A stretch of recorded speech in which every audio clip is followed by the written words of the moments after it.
Don't forget to like, comment, share and subscribe to Mufti Tariq Masood, famous scholar. اور قرآن کہہ رہے میں نے تمہاری اتنی کھوپڑی بنائی نہیں ہے کہ تمہیں زندگی کی ڈیفینیشن سمجھ میں آ جائے. روح ہے نا, روح ہے, جسم میں ہوتی ہے, آدمی چلتا پھر وہی باڈی ہے, فٹ فاٹ ہے, مرا ہوا ہے. تو کیا ہوا؟ قرآن کہہ رہا ہے روح نکل گئی. لوگوں نے پوچھا نبی سے کہ روح کیا ہے؟ قرآن نے کہا وما اوتیتم من العلم الا قلیلا, روح کا سمجھنا تمہارے مینٹل لیول سے اوپر کی چیز ہے. اتنا علم, اتنی نالج اللہ نے تمہیں دی نہیں ہے, تمہاری سمجھ میں نہیں آئے گا. تو زندگی اور ایسے کچھ میڈیکل سائنس کی کچھ حقیقتیں ہیں جو اب تک ڈاکٹر حل نہیں کر سکے. مجھے ایک ڈاکٹر نے بتایا کہ جب بچہ ماں کے پیٹ میں ہوتا ہے نا تو ہارٹ بیٹ سے ڈاکٹروں کو اندازہ ہوتا ہے کہ یہ زندہ ہو گیا ہے.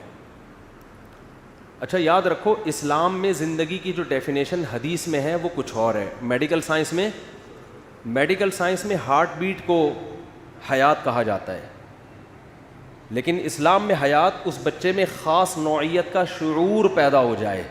مثال کے طور پر یہ جو پودے ہیں نا, یہ میڈیکل سائنس کی نظر میں تو جاندار ہیں, اسلام ان کو جاندار چیز قرار نہیں, کیونکہ شعور نہیں ہے. شعور کا مطلب کھوپڑی میں جو سوچنے سمجھنے کا شعور ہوتا ہے. پودے کو لطیفہ سنائے نہیں ہنسے گا, وہ غم کی خبر سنائے نہیں ہوگا, لیکن زندہ ہیں وہ. تو بہت سے لوگ ایک اشکال کرتے ہیں کہ حدیث میں آتا ہے کہ بچے کے پیٹ میں 4 مہینے میں جان پڑتی ہے, جبکہ میڈیکل سائنس کہتی ہے کہ وہ تو شروع کے 3-4 ہفتوں میں ہی ہارٹ بیٹ شروع ہو جاتی ہے. تو جبکہ حدیث میں آتا ہے کہ جان بچے میں کب پڑتی ہے.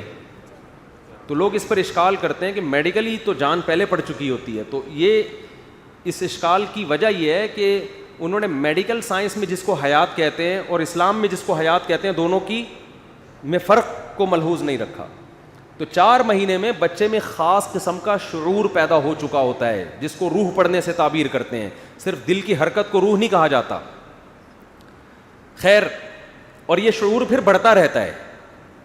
چھوٹا ہوتا ہے تو کم ہوتا ہے شعور, پھر ہوتے ہوتے 40 سال میں یہ شعور انتہا تک پہنچتا ہے, اور پھر واپس کم ہونا شروع ہو جاتا ہے. احساسات پھر واپس کم, جذبات کم ہو جاتے ہیں نا. 40 سال میں 4 شادیوں کی باتوں میں جو مزہ آئے گا وہ 60 سال میں وہ آدمی کہتا ہے پتہ نہیں کس قسم کی باتیں لے کے بیٹھ. مثال بھی اچھی نہیں لگتی ان لوگوں کو پھر.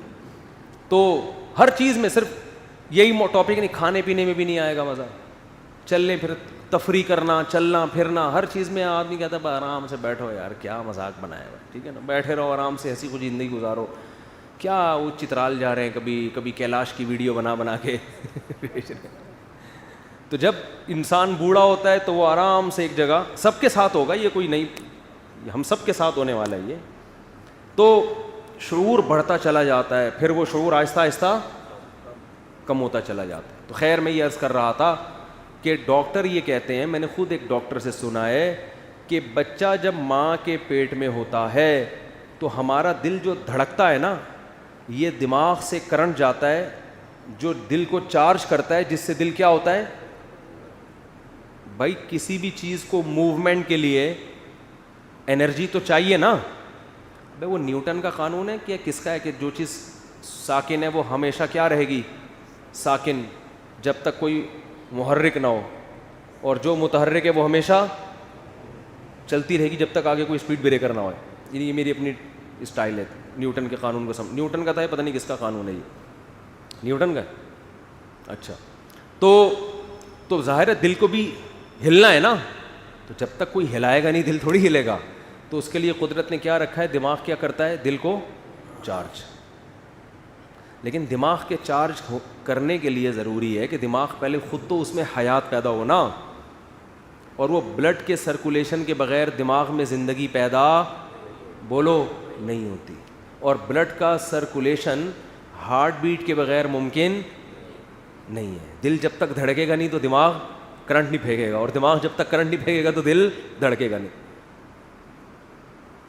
تو میں نے خود ایک ڈاکٹر سے سنا کہ اب تک سائنس اس راز پر مطلع نہیں ہوئی ہے کہ فرسٹ ٹائم دل کیسے دھڑکتا ہے بچے کا, کیونکہ دماغ تو ابھی مردہ ہے. دماغ کیا ہے, وہ تو مردہ ہے ابھی. اگر ہم یہ کہیں کہ دماغ نے کرنٹ بھیجا تو وہ دل کے دھڑکے بغیر بھیج کیسے دیا کرنٹ اس نے, اور اگر دل دھڑک کے کرنٹ بھیجا تو دل دھڑک کیسے گیا کرنٹ بھیجے بغیر؟ تو اتنے سارے راز ہیں جو ابھی تک مبہم ہیں. تو ایسا پیچیدہ نظام بنایا ہوئی آٹومیٹیکلی بن گیا سارا. یہ لبرل لوگ جو ایتھیسٹ ہوتے ہیں نا, جو کہتے ہیں ہم کسی نظریے کے پابند نہیں ہیں, آپ پابند ہیں غلط نظریات کے, ٹھیک ہے نا. آپ نے ایک نظریہ پہلے فرض کر لیا ہے اور اب اوٹ پٹانگ کر کے اب دلائل اسی کی طرف آپ کھینچے چلے جا رہے ہیں. اگر آپ براڈ مائنڈڈ ہو کے سوچیں گے تو آپ اس بات کو ماننے پر مجبور ہوں گے خود سے نہیں بنے بلکہ کسی نے ہمیں بنایا ہے, خود نہیں بن سکتے. اور بنانے والے کو تو بنانے والا ہی جانتا ہے, وہ تو ہم جانتے نہیں کہ وہ خود سے کیسے, وہ ہمیشہ سے ہے. عقل یہ کہتی ہے کہ جو بنانے والا ہے اس کے بارے میں ہم جانتے ہی نہیں ہیں, تو اس کے بارے میں یہ بحث کرنا کہ وہ خود سے کیسے ہے, یہ بحث ہی غلط ہے کہ وہ ہمارے مینٹل لیول سے اوپر ہے. ہم تو, میں اپنے بارے میں بتا سکتا ہوں بھائی ہم خود سے نہیں ہو سکتے, آپ اس کے بارے میں تو تبصرہ کر رہے ہو کہ یہ خود سے کیسے ہے, اور اپنے بارے میں کہہ رہے ہو ہم خود سے ہیں, حالانکہ اپنے بارے میں تو آپ جانتے ہو. اس کو کہتے ہیں فر من المطر وقام تحت المیزاب. بعض لوگ ایک اشکال سے بچنے کے لیے اشکالات کے سمندر میں بہہ جاتے ہیں. آپ بارش سے بھاگے پانی سے بچنے کے لیے, اور پرنالے کے نیچے آ کے آپ کھڑے ہو گئے. تو ایتھیس ایک اعتراض سے بچنے کے لیے اس کا جواب ایسا دیتا ہے کہ 100 اعتراض اس کے اوپر ہوتے ہیں پھر آ کے. تو خیر قرآن کیا کہہ رہا ہے, تمام عقل استعمال کرنے کی بہت ترغیب دیتا ہے. ان فی ذالک لآیات لأولی الالباب, عقل مندوں کے لیے اس میں کیا ہیں, بہت بڑی بڑی نشانی ہیں.